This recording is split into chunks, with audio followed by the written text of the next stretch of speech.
lessons for the white sons we might have. 10 things we don't have to say, but must teach, because if we don't, every inch you grow could be another nightmare you'll give somebody. 1. When you're crossing the street, it's a privilege to only have to look both ways. You'll seldom have to worry about what's behind you. In fact, you might be the reason someone else can't stop looking over their shoulder. 2. When you fall off your razor scooter, you'll always have a band-aid the same color as you. Even as you get older, you'll be able to patch up any damage you make. Your band-aid boxes will teach you that excuses aren't made for melanin. 3. For every art project that tells you to draw pictures of your classmates, there'll be a crayon marked apricot or salmon or peach. Your friends will call it skin. Pay attention to how early you learn to label colors. 4.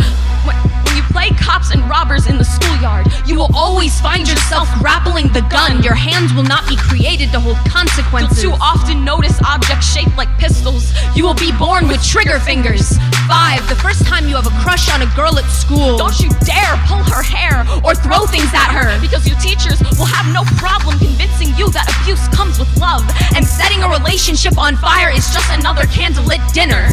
6. When you get older, your friends will start repeating their parents word for word. Take note, their living room commentary doesn't have to be yours. Do not let your privilege sit amongst the throw pillows.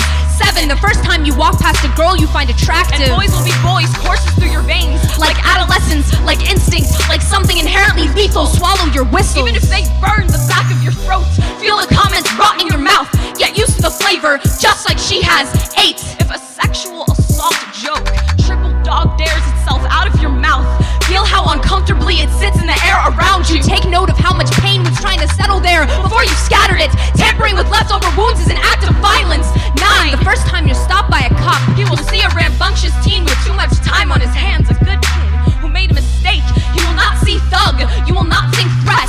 You will think father, think haven't I seen you around, think this shouldn't take long. But the first time you're stopped by a cop, you get to come home. 10. We know the boys will draw influence from. We've seen too many to ignore what you're capable of. I don't want you feeling guilty for an existence you